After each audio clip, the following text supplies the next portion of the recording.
Cinema డైలాగుల్ని పోస్టర్లుగా పెట్టినందుకు ఇద్దరిని రిమాండ్కు పంపారు. అడుగుతా ఉన్నా, నీకు అంత కష్టంగా ఉంటే సెన్సార్ బోర్డులో దానికి ఎందుకు పర్మిషన్ ఇవ్వాలా? డైలాగులు తీసేయండి. ఇంకా బాలకృష్ణ సినిమాలు, ఆ పవన్ కళ్యాణ్ సినిమాలు చూస్తే ఇంకా పెద్ద పెద్ద డైలాగులు కనిపిస్తాయి. నాకు ఇప్పుడే ఇక్కడికి వచ్చి ఈ ప్రెస్ మీట్కి ముందు శ్రీహరి నాకు చూపించినట్టు కొన్ని డైలాగులు, ఆ సినిమా డైలాగులు, వాళ్ళ సినిమా డైలాగులు చూస్తే ఇంకా దారుణమైన డైలాగులు. నీకు డైలాగులు నచ్చకపోతే సెన్సార్లు తీసేయండి. సెన్సార్ బోర్డు ఎందుకు పర్మిషన్? సెన్సార్ బోర్డు ఉండేది ఎందుకు?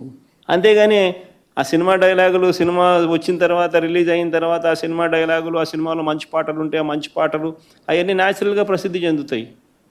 ఆ సినిమాలో మంచి పాట ఏదైనా ఉంటే ఆ మంచి పాట పాడినా తప్పే అంటావు.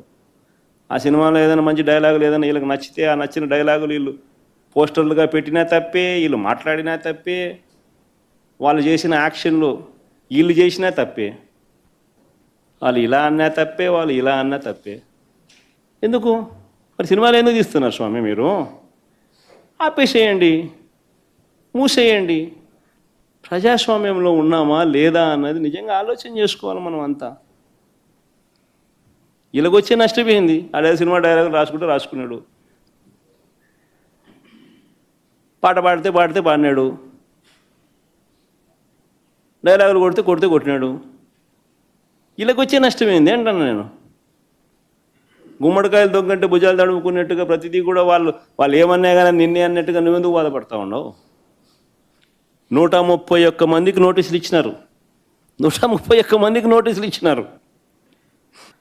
సినిమా డైలాగులను పోస్టర్లుగా పెట్టినందుకు ఇద్దరిని రిమాండ్కు పంపించినారు.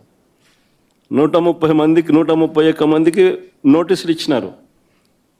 చంద్రబాబు గారి పేరు ఎవరు చెప్తే వారిలో ఒక్కొక్కరిని పిలిపించుకోవడం, రోజంతా కూర్చోబెట్టుకోవడం, వేధించడం.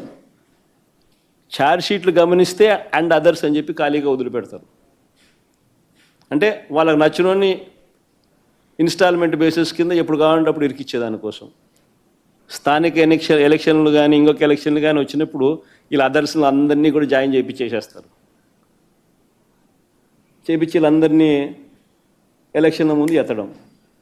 ఎందుకు ఇంత కుట్రలు చేస్తూ ఉండరు?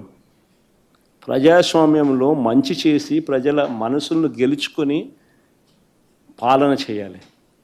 అది సత్తా. అలా చేసి నువ్వు ఇలా అను, అది సత్తా. అంతే తప్ప నువ్వు అన్యాయమైన పాలన చేస్తూ నిన్ను ఎవడైనా ప్రశ్నిస్తే ఆడిట్టన్నాడు, వీళ్ళిట్టన్నారు, వాళ్ళు అట్ట మాట్లాడారు, ఇట్ట మాట్లాడాడు అని చెప్పి తోసేయడం, స్టేషన్లో పెట్టడం. ఏమిటి? చివరకు పోలీసులు దారుణాలు నిజంగా ఏ స్థాయిలోకి వెళ్ళిపోయినారంటే, చివరికి పోలీసులు దారుణాలకు తన కొడుకును కోల్పోయిన వ్యక్తి. పోలీస్ అట్రాసిటీస్ వల్ల తన కొడుకు చనిపోతే ఆ చనిపోయిన ఆయన మా లీడరు, ఉప సర్పంచ్, వాళ్ళ ఇంటికి నేను పోయినా ఆ పెద్ద ఆయన్ను పరామర్శించేందుకు.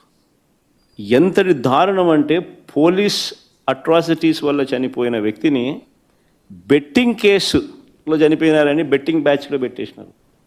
అంటే ఉప సర్పంచ్ బెట్టింగ్ అంట. ఏమన్నా పద్ధతి దొంగ కేసులు పెట్టడంలో కూడా? నిజంగా చంద్రబాబు నాయుడు ఇంత మానవత్వం మర్చిపోయి,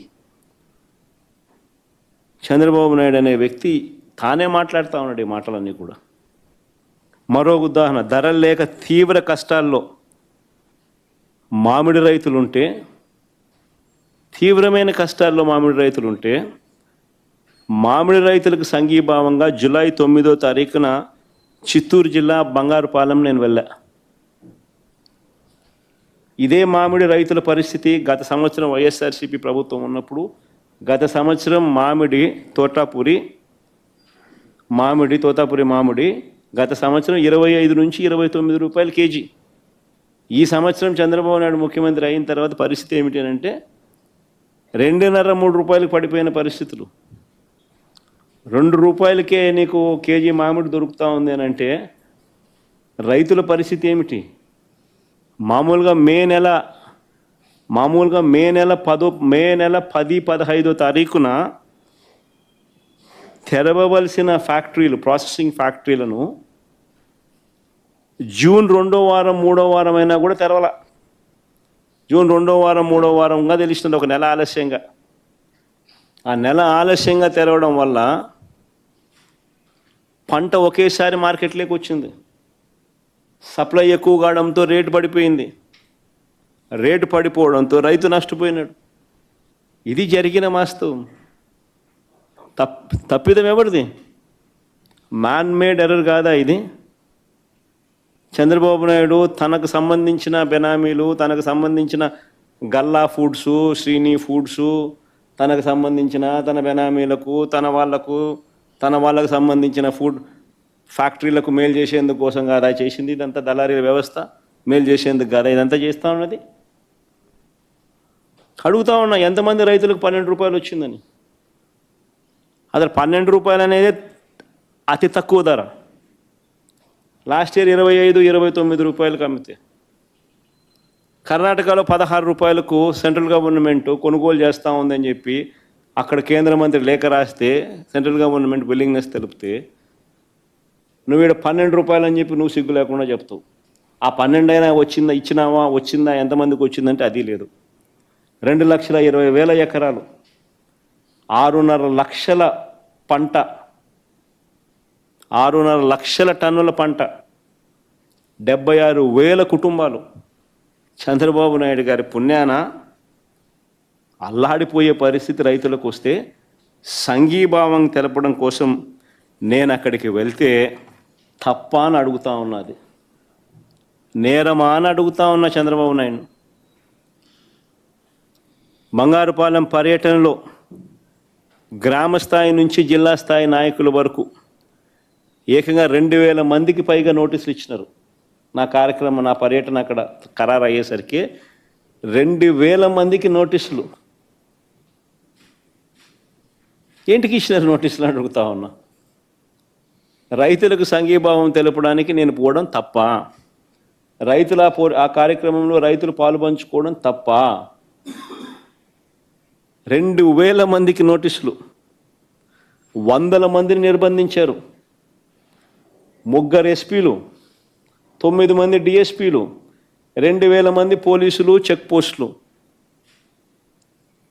ప్రతి గ్రామానికి చెక్ పోస్టు, ప్రతి సందుకు చెక్ పోస్టు.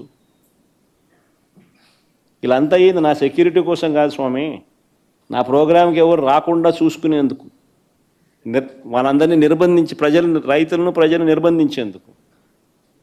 చివరికి పెట్రోల్ బంకులకు కూడా నోటీసులు.